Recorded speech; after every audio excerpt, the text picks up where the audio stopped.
Revision everything में एक बार फिर से आप लोगों का बहुत बहुत स्वागत है। तो कैसे हैं आप लोग? आई होप आप सब बहुत ही अच्छे होंगे। देखिए, इसके पहले जब भक्ति आंदोलन का हमने एक वीडियो देखा हुआ है जहाँ पे हमने सगुण भक्ति शाखा को देखा था, जिसके अंतर्गत राम भक्ति और कृष्ण भक्ति को हमने पढ़ा था। तो आज हम निर्गुण भक्ति शाखा को देखेंगे और निर्गुण भक्ति शाखा में भी संत भक्ति को। ठीक है, देखिए, संत भक्ति के अंतर्गत गुरु नानक, कबीर, धन्ना, सेना और रैदास जैसे संत आते हैं। तो क्वेश्चन यहाँ से ये बन सकता है कि बताइए, कबीर किस भक्ति शाखा के कवि थे या फिर किस शाखा से संबंधित थे, है ना। तो जो कबीर थे वो संत भक्ति थे, और उसके अलावा अगर संत भक्ति ना रहे तो निर्गुण भक्ति शाखा के कवि थे। ठीक है, इसी तरीके से अन्य कवि या फिर अन्य भक्त भी आते हैं। ठीक है, और संत भक्ति के कुछ और अन्य भक्त का नाम जान लीजिए, और वो किस क्षेत्र में थे उनका भी देख लीजिए। देखिए, दादू जी थे वो गुजरात के थे, रामानुज तमिलनाडु से संबंधित हैं, और रामानंद इलाहाबाद से संबंधित है ना। और रामानंद के बारे में तो हमने पढ़ा ही था, जो कृष्ण भक्ति से संबंधित है ना। इन्होंने अपने उपदेश हिंदी में देना प्रारंभ किया। इनके कई शिष्य थे जो अलग अलग जाति के थे।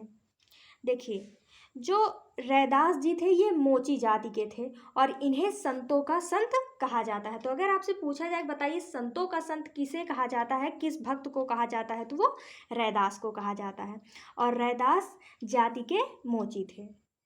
फिर है कबीर जो जुलाहा जाति से आते थे। फिर है धन्ना जो कि जाट थे, और जाट एक हिसाब से आप किसान समझ सकते हैं। ठीक है, फिर है सेना जो कि नाई थे, और साधना कसाई थे, और पीपा थे वो राजपूत थे। इस हिसाब से आप कह सकते हैं कि जो भक्ति आंदोलन था वो किसी एक ही जाति या एक ही धर्म से संबंधित नहीं था, बल्कि भक्ति आंदोलन में अलग अलग जातियों के लोग मिलकर ही भक्ति आंदोलन को आगे बढ़ाए हैं। ठीक है, तो इसलिए आप लोग ध्यान रखिएगा कि जाति कोई भी मायने नहीं रखती है, बल्कि यहाँ पे जो भक्ति आंदोलन चल रहा था वहाँ पे सब लोगों ने मिलकर अपना सहयोग दिया हुआ था। ठीक है, तो अब देखते हैं सिख धर्म, जो कि मतलब संत भक्ति का सबसे मतलब बढ़िया वाला उदाहरण है, और सबसे बड़े संत भक्ति में ये भी आते हैं, गुरु नानक, जो कि सिख धर्म से संबंधित है। ठीक है, तो देखिए, सबसे पहले हैं गुरु नानक देव। इनका जन्म 15 अप्रैल 1469 ईस्वी को तलवंडी में हुआ था। यह स्थान वर्तमान में पाकिस्तान में है, जो नानकाना साहिब के नाम से प्रसिद्ध है। गुरु नानक जी ने सिख धर्म की स्थापना की। तो आपसे पूछा जाए सिख धर्म की स्थापना किसने की, तो गुरु नानक देव ने ही की है, और ये ज़्यादातर लोगों को पता है ना। ये गरीबों को मुफ्त में भोजन कराते थे, जिसे लंगर व्यवस्था कहते हैं। अंतिम समय इन्होंने करतार साहिब में बिताए थे। इन्होंने ही गुरु की परंपरा को प्रारंभ किया। इन्हें सिख धर्म का प्रथम गुरु कहा जाता है। तो यहाँ पे ध्यान रखने वाली ये बात है कि जो सिख धर्म है उसमें जो संस्थापक थे वो गुरु नानक देव जी थे, और उनके अलावा भी और कई सारे गुरु हुए हैं। तो यहाँ पे आपको गुरु का क्रम भी याद रखना है, गुरु का नाम भी याद रखना है, और उनके द्वारा जो काम किया गया है उसको भी याद रखना है। ठीक है, तो जो पहले गुरु थे वो गुरु नानक देव थे। फिर उसके बाद दूसरे गुरु हैं अंगद देव। आप इनका सीरियल यानी इनका क्रम भी याद रखिएगा कि ये कौन से नंबर के गुरु थे। ठीक है, गुरु अंगद देव ये दूसरे नंबर के गुरु थे, यानी गुरु नानक के बाद ये अगले गुरु बने। इन्होंने लंगर व्यवस्था को सुचारू रूप से चलाया। गुरु नानक जी ने लंगर व्यवस्था शुरू तो की थी, मतलब जहाँ जहाँ वो जाते थे, अगर वो मतलब अपनी तरफ से वो लोगों को सहायता देते थे, लंगर करते थे, लेकिन उन्होंने सुचारू रूप से नहीं किया। सुचारू रूप से कहने का मतलब है कि लगातार नहीं चलाया या फिर हर जगह कंपलसरी नहीं किया था। लेकिन जो गुरु अंगद देव थे इन्होंने लंगर व्यवस्था को सुचारू रूप से चलाया। इन्होंने गुरुमुखी लिपि की खोज की। देखिए, पंजाबी में जो भाषाएं लिखी जाती हैं, जैसे देखिए हिंदी की जो लिपि है वो देवनागरी है, लेकिन जो पंजाबी लिखी जाती है उसकी जो लिपि है वो गुरुमुखी लिपि है। तो जो गुरुमुखी लिपि है इसके खोजकर्ता गुरु अंगद देव थे, दूसरे वाले गुरु, है ना। फिर है गुरु अमरदास। ये तीसरे गुरु थे, यानी ये सिख धर्म के तीसरे गुरु थे। इन्होंने सती प्रथा, पर्दा प्रथा इत्यादि का विरोध किया है। तो अगर आपसे पूछा जाए कि बताइए कौन से गुरु ने सती प्रथा और पर्दा प्रथा का विरोध किया, तो वो गुरु अमरदास है। और ये कौन से नंबर के गुरु थे, तो तीसरे नंबर के गुरु थे सिख धर्म के, ठीक है। फिर उसके बाद है गुरु रामदास, ये चौथे नंबर के गुरु थे। इनका अकबर से अच्छा संबंध था। अकबर ने इन्हें 500 बीघा जमीन दी। इस जमीन पर रामदास जी ने एक तालाब बनवाया जिसे अमृतसर कहते हैं, और उस स्थान का नाम भी अमृतसर हो गया। देखिए, अकबर ने इनको जो 500 बीघा जमीन दी थी, वहाँ पे गुरु रामदास जी ने एक मतलब तालाब का निर्माण करवाया, ठीक है, जिसको अमृतसर कहा गया। और फिर अमृतसर फेमस हो गया, तो इसीलिए उस पूरे स्थान का नाम ही अमृतसर पड़ गया, ठीक है। और यहाँ पे भी बहुत क्वेश्चन इंपॉर्टेंट बनता है कि बताइए कि जो अमृतसर था उसका निर्माण किसने करवाया, तो गुरु रामदास ने करवाया। या फिर ये पूछा जाए कि बताइए गुरु रामदास जी को अमृतसर बनवाने के लिए ज़मीन किसने दी, तो वो अकबर ने दी थी, ठीक है। तो इसको भी आप याद रखिएगा। गुरु रामदास जी चौथे सिख गुरु थे। फिर अगले हैं पांचवे गुरु अर्जुन देव। आदि ग्रंथ गुरु नानक साहिब का संकलन तथा स्वर्ण मंदिर की स्थापना, यानी जो पांचवे गुरु अर्जुन देव जी थे, इन्होंने गुरु ग्रंथ साहिब का संकलन किया और स्वर्ण मंदिर की स्थापना की। इनके समय से गुरु पद वंशानुगत हो गया। इन्होंने जहांगीर के विद्रोही पुत्र खुसरो को शरण दिया, जिस कारण जहांगीर ने इन्हें फांसी दे दी। तो देखिए, गुरु अर्जुन देव भी बहुत ज़्यादा इम्पॉर्टेंट है। पांचवें गुरु अर्जुन देव ने ही गुरु ग्रंथ साहिब, जो कि सिख धर्म का सबसे पवित्र ग्रंथ है, उसका संकलन किया, यानी उसकी रचना की, उसका निर्माण किया। और जो स्वर्ण मंदिर है, उस समय इसका नाम हर मंदिर हुआ करता था। इसको ध्यान रखिएगा कि स्वर्ण मंदिर का हमेशा से नाम स्वर्ण मंदिर नहीं रहा है, पहले उसका नाम हर मंदिर हुआ करता था। और हर मंदिर की नींव या उसकी स्थापना गुरु अर्जुन देव ने ही की। और जो जहांगीर था उसने इनको फांसी दे दी, क्योंकि इन्होंने उसके विद्रोही पुत्र खुसरो को शरण दी थी। अब देखिए, गुरु अर्जुन देव बहुत शालीन व्यक्ति थे। अब गुरु हैं, एक धर्म का अपना देख रहे हैं, तो एक अच्छे ही व्यक्ति थे।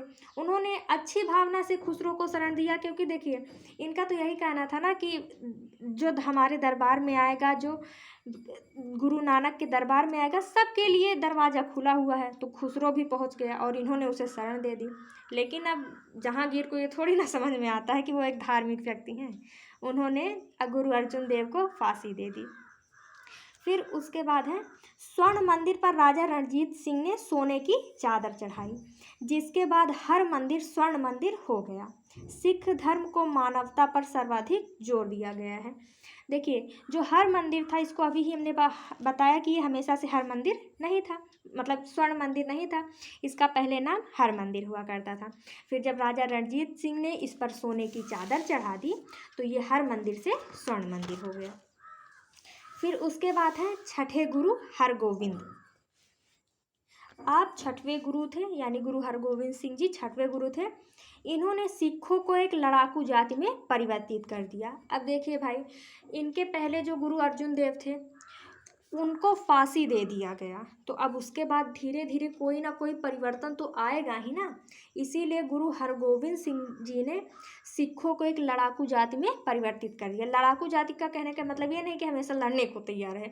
लड़ाकू जाति का कहने का ये अर्थ है कि जब किसी को ज़रूरत पड़े तो वो वहाँ पे खड़े हों अपनी रक्षा के लिए, अपने लोगों की रक्षा के लिए, ठीक है।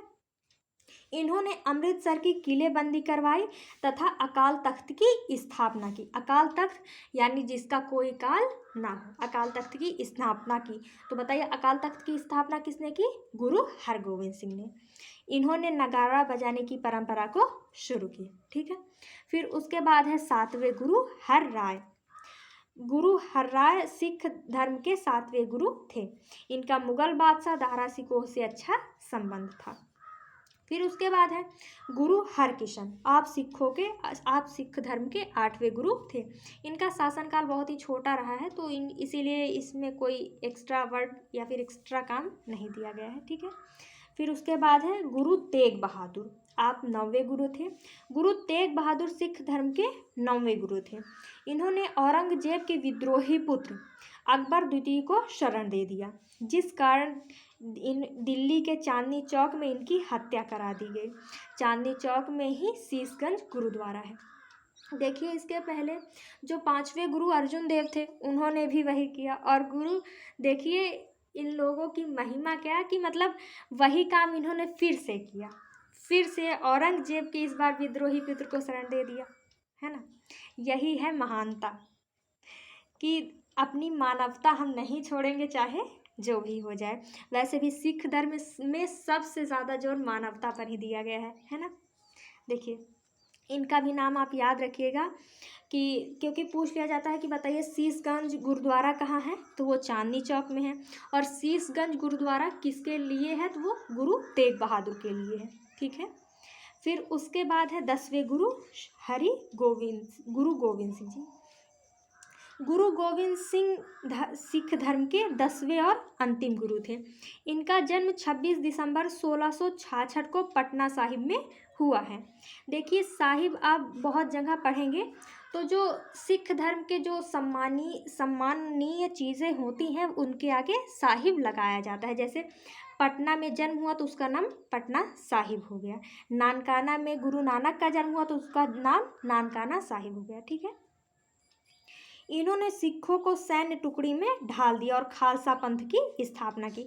तो आपसे पूछा जा सकता है कि बताइए खालसा पंथ की स्थापना किसने की, तो खालसा पंथ की स्थापना गुरु गोविंद सिंह जी ने की है, ठीक है।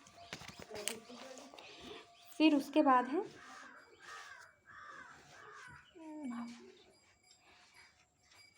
इन्होंने 5 करवार की स्थापना की। और 5 करवार केश, कंघा, कृपाण, कक्षा और कड़ा।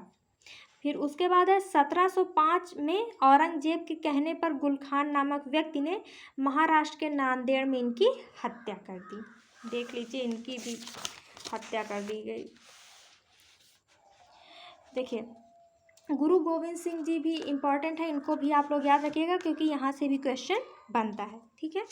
कि खालसा पंथ की स्थापना किसने की, तो गुरु गोविंद सिंह जी ने की। और सिख धर्म के अंतिम गुरु कौन थे, तो गुरु गोविंद सिंह जी थे, ठीक है। और इसके बाद मतलब कोई भी गुरु नहीं बने, बल्कि जो आदि ग्रंथ था उसको ही अपना आगे का पथ प्रदर्शक मान के उसी के हिसाब से सिख धर्म आगे चलता रहा। तो आई होप कि आपको सिख धर्म समझ में आ गया होगा और इनके जो गुरु थे उनके बारे में भी समझ में आ गया होगा। तो यहाँ पे आपको गुरु द्वारा किए गए कार्य और वो कौन से नंबर के गुरु थे उनको भी आप लोग याद रखिएगा, ठीक है। तो मिलते हैं नेक्स्ट वीडियो में। Thank you.